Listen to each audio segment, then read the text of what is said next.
2 लोगों को जिंदा जला दिया गया। उनका कसूर सिर्फ ये था कि वो गाय का मांस खाते थे और गाय का व्यापार करते थे। जी हाँ, हमारे हिंदुस्तान के अंदर कुछ मेंटल रिटायर्ड लोग हैं जिन्होंने ये अपना धंधा बना लिया है। गौ रक्षा के नाम पर गौ रक्षा का चोला पहनकर वो लोगों को कत्ल करते फिरते हैं और यहाँ की पुलिस प्रशासन भी उनका साथ देती है। मेरे प्यारे साथियों, मैं उन लोगों से एक बात कहना चाहता हूँ कि अगर मुसलमान खा ले गाय का मांस और कर ले गाय का व्यापार तो इनके नजर में बहुत बड़ा अत्याचार। जो लोग मांस नहीं खाते हैं मैं उन लोगों को कहना चाहता हूँ, और जो लोग मांस खाने वाले से नफरत करते हैं मैं उन लोगों से भी कहना चाहता हूँ, अल्लाह ने इंसानों को पैदा ही किया है मांसाहार। जी हाँ, अल्लाह ने इंसानों को पैदा ही किया है मांसाहार। इंसान के पेट गवाही देते हैं और दांत के प्रकार। जी हाँ, इंसान के पेट गवाही देते हैं और इंसान के दांत का प्रकार कि अल्लाह ने इंसानों को पैदा ही किया है मांसाहार। जी हाँ, मांस से प्रोटीन से भरपूर और पौष्टिक आहार अल्लाह ने इंसानों को पैदा ही किया है मांसाहार। भारत करता है गाय के मांस का सबसे ज्यादा व्यापार। क्या अंधी गूंगी है सरकार?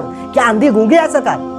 ये लोग कहते हैं कि जो मांस खाता है वो जानवर जैसा करता है व्यवहार। हम इनसे पूछना चाहते हैं साहब कि हिटलर ने तो कभी मांस नहीं खाया था, फिर क्यों करता था यहूदियों पे अत्याचार? सवाल का जवाब बहुत सोच समझ कर दीजिए। जब आप थूकते हैं, जब आप मूतते हैं, जब आप सोते हैं, जब आप खाते हैं, पीते हैं, गर्म पानी पीते हैं, दवाई खाते हैं, तो आपको मालूम है इस बात का? क्या आपको इस बात का अंदाजा है कि आपने अपनी जिंदगी में कितने छोटे छोटे प्राणियों की हत्या की है और आप जानबूझकर हत्या करते हैं? क्या ये नहीं है अत्याचार?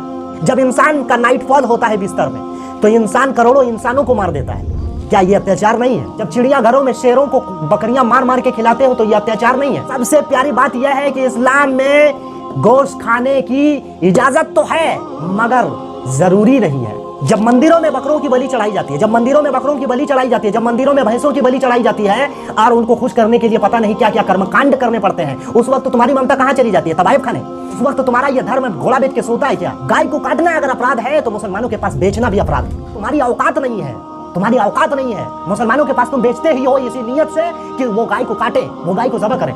ये कौन सी माँ है जो दूध देने के बाद तुम उसको बेच डालते हो? ये कैसी तुम्हारी माँ है और ये कैसा ये नाटक है, ये भरमजाल, ये माया है तुम्हारी कि जब वो दूध देना बंद कर दे तो तुम उसे मुसलमानों के पास बेच देते हो। हमारे धर्म में ये लिखा है कि गाय को काटना हराम है, तो फिर गाय को बेचना हराम क्यों नहीं? मनुस्मृति कहती है मांस खाने की इजाजत है। इस किताब को नहीं मानते हो तो मैं दूसरी किताब दिखाता हूँ साहब। यहाँ तो साफ लिखा है कि राजा रतिदेव हजारों गायों की बलि चढ़ाया करता था। वाल्मीकि जी के रामायण के अंदर ये प्रसंग जो आया है कि गाय का मांस मिला दिया गया था उस खाने में और ब्राह्मण जब खाने के लिए आए तो उसको नजर नहीं आ रहा था, उनको मालूम नहीं हो रहा था कि उनका धर्म भ्रष्ट किया जा रहा है। फिर गाय के मांस का प्रचलन उस वक्त आया कहां से बे?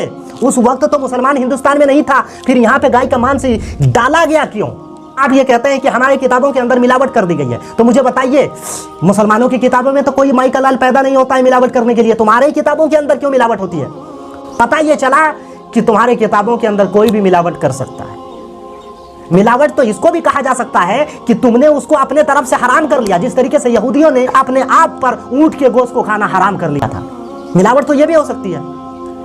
अल्लाह के नबी सल्लल्लाहु अलैहि वसल्लम ने कहा कि गाय के मांस में बीमारी है और उनके दूध में शिफा है, उनके मक्खन में दवा है। यह हदीस आपको मैं दिखा रहा हूं। तो इस वीडियो को ज्यादा से ज्यादा शेयर कीजिए, लाइक नहीं चाहिए साहब हमको।